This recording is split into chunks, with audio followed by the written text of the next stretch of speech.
guys, it's Natalie and welcome back to my channel. In today's video, I'm going to be talking about some books that made me really happy, made me feel really warm and fuzzy, and I think this video is kind of necessary right now because of all the scary things that are happening. So I'm going to be recommending you 10 books that I really loved and that made me feel really happy. So yeah, let's get straight into it. I apologize if the setup is a little wonky. It's not my normal setup. I usually film at my parents' house, but I'm self-isolating, so I'm not going over there. So I'm filming at my boyfriend's house on his iPhone 6 because my camera is still broken.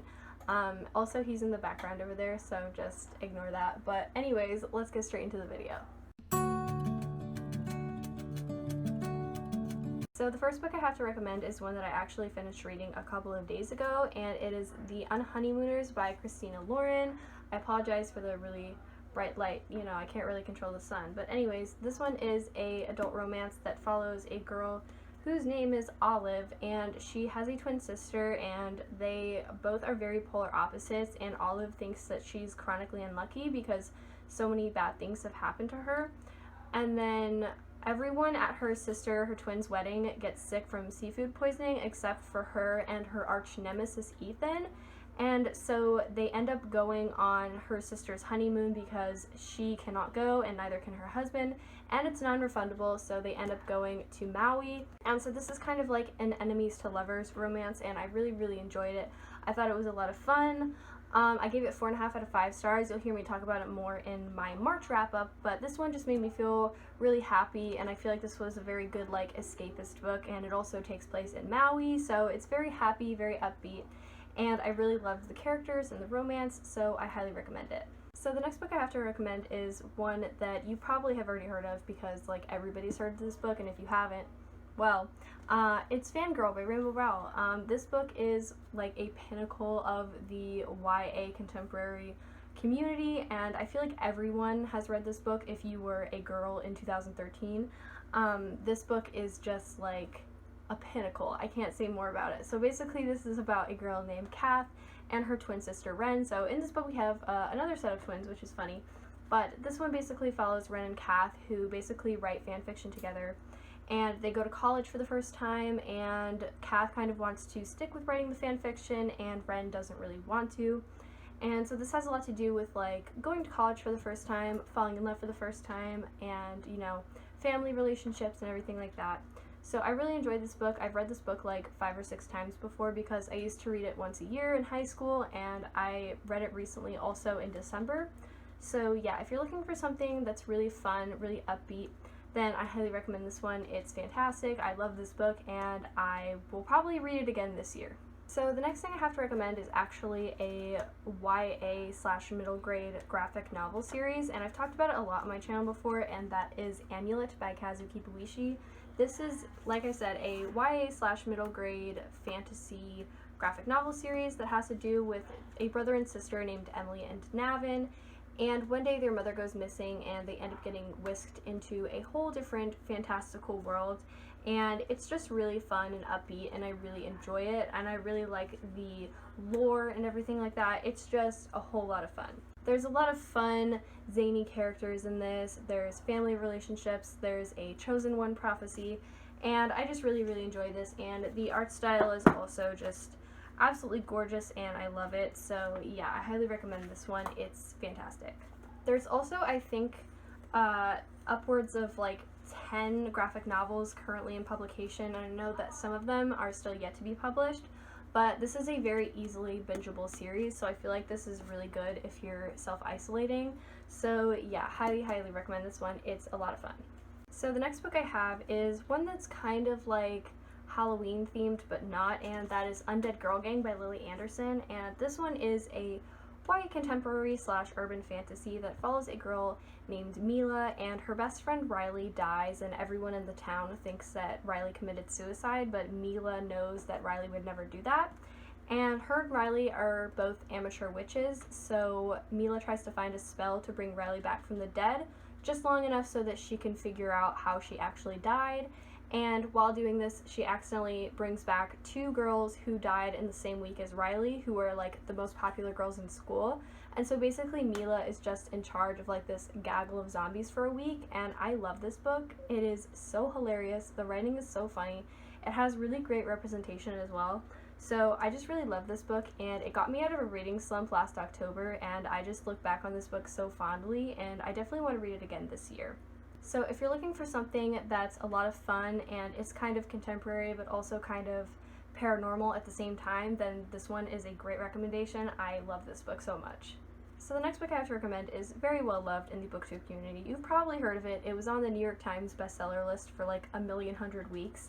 And it also got made into a movie a little while ago, and that is 5 Feet Apart by Rachel Lippincott. This one is a YA contemporary romance that follows two teens who both have cystic fibrosis and end up striking up a romance in the hospital that they are both in at the same time. And I really enjoyed this. I can't remember which month I read this. I think I read this in November of last year, and I really enjoyed it. And I listened to this one on audio, and the audiobook isn't really that bad. It's like pretty well narrated, so I would recommend the audiobook. And this one is also really short, so if you're looking for something really quick, fun, fluffy, just to eat up during your self-isolation, then I highly recommend this one. It's fantastic. So the next two books I have to recommend are both companion novels, and they are When Dimple Met Rishi and There's Something About Sweetie by Santia Menon, and these are both YA contemporary romances.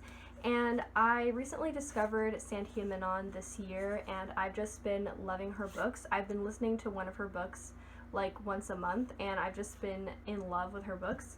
So I've been listening to these on audio. These have really great audiobooks, and I just really enjoy these because I love all of the characters, and they're just so sweet and funny and well written, and there's also great Indian rep in all of her books. So I just really love these books. These are both fantastic. You can read first this one and then this one, or you can read them as standalones. It really doesn't matter.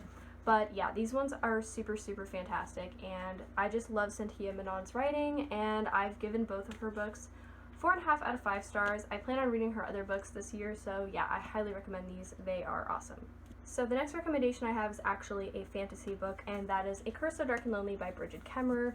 This is a YA fantasy Beauty and the Beast retelling that I absolutely loved, and I read this in November of last year, and I really just was head over heels for it. I gave it 4.5 out of 5 stars. And this one basically follows a girl named Harper who has cerebral palsy, and she lives a really difficult life. And one day she comes upon a random character named Gray, and then she gets whisked into the magical kingdom of Emberfall, where Prince Ren and Gray are both trapped in a curse by a powerful enchantress, and they basically relive the same season of autumn over and over again until true love breaks the curse.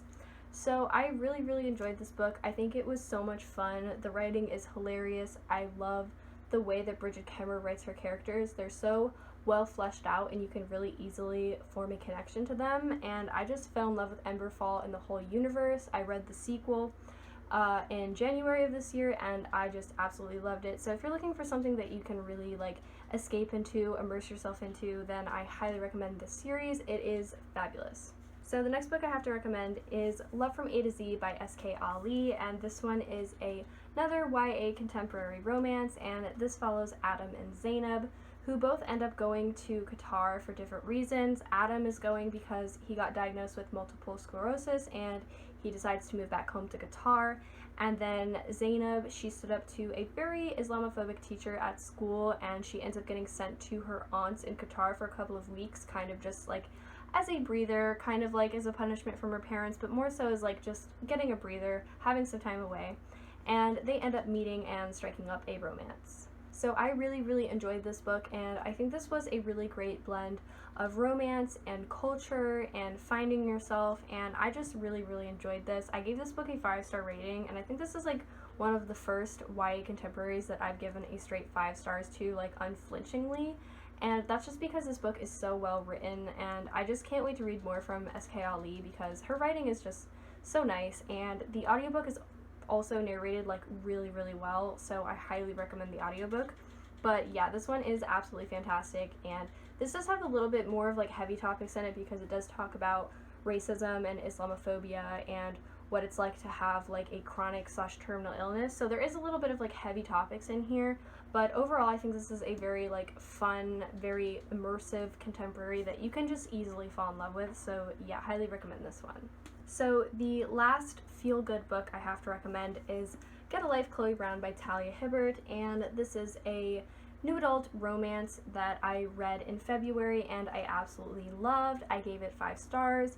This follows a girl named Chloe who has fibromyalgia and chronic pain and chronic fatigue, so she doesn't really get out of the house a lot and she leads a very limited life. And one day she has a near-death experience and she decides like, hey, I really should put myself out there more because if I died right now, like, my life would be so boring. So she decides to make a list of things that she wants to do to kind of like make her life more interesting and to have more experience and everything like that. And she ends up finishing the list with her landlord, Red. I just really enjoyed this romance. Like, it was just so much fun and it made me laugh out loud so much. Like, it was so funny. And this was one of the first adult romances that I've actually read and enjoyed, because I had started reading a couple before this one and I ended up really not liking them. So I'm happy I found one that I really liked. I give it 5 stars, like I said. It's just hilarious and it's so swoon-worthy, and overall this is just a really good time. So if you're looking for a really fun new adult romance, highly recommend this one. It's fantastic. So I think that concludes my feel-good book recommendations. I highly recommend all of these books. They all made me feel warm and fuzzy, and I look back fondly on all of them. So if you guys have any more like feel-good book recommendations for me, leave them in the comments down below and I will definitely check some out. I'm definitely looking to read some happy, fluffy things during this very scary time. So yeah, thank you guys so much for watching this video. Leave a like, subscribe down below, and hit the notification bell if you don't want to miss a single upload, and have a great day. Bye!